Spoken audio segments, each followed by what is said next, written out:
Easy learn Urdu medium میں آپ سبھی کا استقبال ہے۔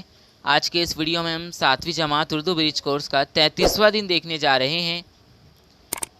33واں دن مہارت اور تصور ہے، پڑھنا، سمجھنا، بولنا اور لکھنا۔ آؤ پتہ کریں استاد سرپرست کی مدد سے اقتباس میں دیے گئے قواعد کو سمجھنا اور اس پر منحصر پوچھے گئے سوالات کے جوابات بولنا اور لکھنا۔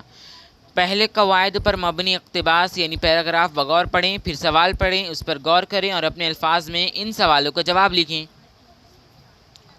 آؤ خود سے کر کے دیکھیں۔ درج بالا جملوں میں خط کشیدہ لفظوں پر توجہ دیجیے۔ پہلا جملہ ہے وہ بےتابی سے ادھر ادھر دوڑ رہے تھے، ہے نا؟ تو پہلے جملے میں ہے جو بےتابی کو انڈر لائن کیا گیا، خط کشیدہ کیا گیا ہے۔ دوسرا ہے مریض کمزوری محسوس کر رہا تھا۔ تیسرا لڑکا بے چینی سے انتظار کر رہا تھا۔ چوتھا پہرے دار خوشی سے پھولا نہ سمایا۔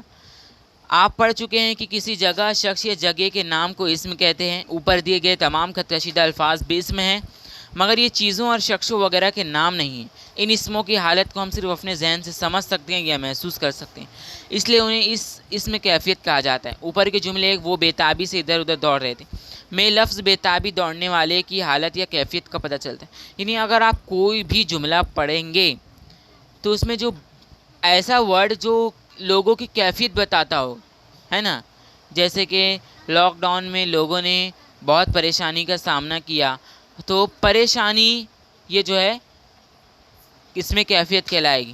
دوڑنے والے کے چہرے اور ہاتھ پاؤں کی حرکات سے ہم اس کی حالت جان لیتے ہیں۔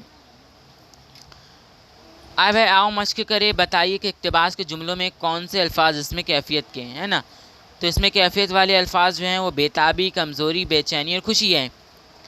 آؤ کچھ نیا کرتے ہیں، ذیل کے الفاظ میں سے اس میں کیفیت تلاش کر کے لکھیے۔ تو یہاں پر ہم نے لکھا ہے اس میں کیفیت جو ہے وہ ہے بیمار، پریشانی، برائی، ہنسی، بڑھائی، وفاداری، چوری، چھپے۔ اگر آپ کو آج کا ہمارا ویڈیو پسند آیا ہو تو ہمارے اس ویڈیو کو لائک کریں، چینل کو سبسکرائب کریں، اس ویڈیو کو شیئر کریں زیادہ سے زیادہ اپنے ہم جماعت دوستوں کے ساتھ اور ہمیں کمنٹ کریں۔ شکریہ۔